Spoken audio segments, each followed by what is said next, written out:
Kalau kita bicara tentang kesehatan, sesuai dengan namanya, maka yang penting adalah sehat. Bukan hanya semata-mata tidak ada penyakit.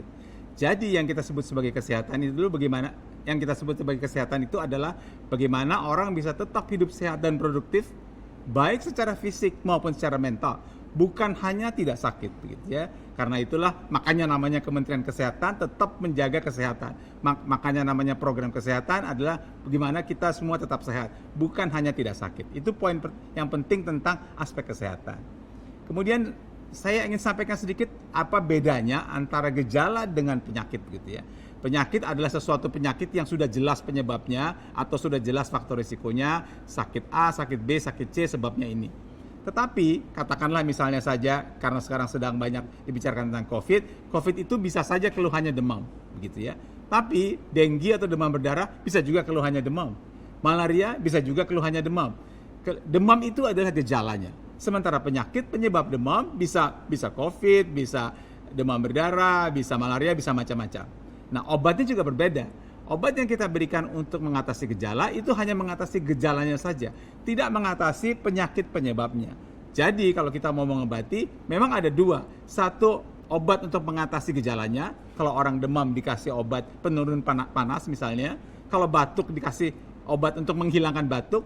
Tapi penyebab batuknya, apakah batuk itu sebabnya karena asma, atau sebab itu batuk itu karena COVID, atau sebab batuk itu karena tuberkulosis, itu lain lagi obatnya. Jadi ini yang kita perlu ketahui oleh masyarakat, apa bedanya gejala dan penyakit, dan apa bedanya obat yang mengatasi gejala, yang disebut sebagai obat simptomatik, dan apa bedanya obat yang untuk mengatasi penyakitnya, tergantung dari penyakit yang ada. Tapi balik lagi, yang penting sebenarnya bukan soal sakitnya, yang penting bagaimana orang bisa tetap hidup sehat. Dan untuk itu ada prinsip yang kita sebut sebagai cerdik. Cerdik ini adalah pola hidup yang harusnya kita lakukan agar kita tetap bisa hidup sehat. Cerdik itu C-nya kepanjangan cek kesehatan secara berkala. Yang E-nya enyahkan asap rokok dan polusi udara. R-nya rajinlah melakukan aktivitas fisik dan berolahraga. D-nya lakukanlah diet yang bergizi, baik dan seimbang. I-nya istirahat yang cukup, dan K-nya kelola stres. Jadi saya ulang, marilah kita lakukan cerdik, cek kesehatan secara berkala, enyahkan asap rokok dan polusi udara, rajinlah melakukan aktivitas fisik dan olahraga, konsumsi diet yang baik, bergizi dan seimbang, lakukan istirahat yang cukup, dan kelola stres. Saya ingin menekankan di sini bahwa pola hidup sehat itu menjadi hal yang sangat penting untuk kita dalam kehidupan di waktu-waktu yang akan datang ini. Kalau teman-teman punya mobil atau punya motor, saya yakin sekian ribu kilometer harus ganti oli, itu sangat diperhatikan. Kalau motornya atau mobilnya bunyi kelitik-kelitik sedikit, langsung dibawa ke bengkel. Tapi tubuh tidak, kadang-kadang kita tidak perlakuan seperti itu. Kalau ada aturan untuk check up setiap tahun, kadang-kadang itu tidak dilakukan. Kalau ada gangguan sedikit, kita kadang-kadang abaikan. Tidak boleh. Pola hidup sehat itu harus jadi tujuan utama kita lakukan demi kesehatan tubuh kita.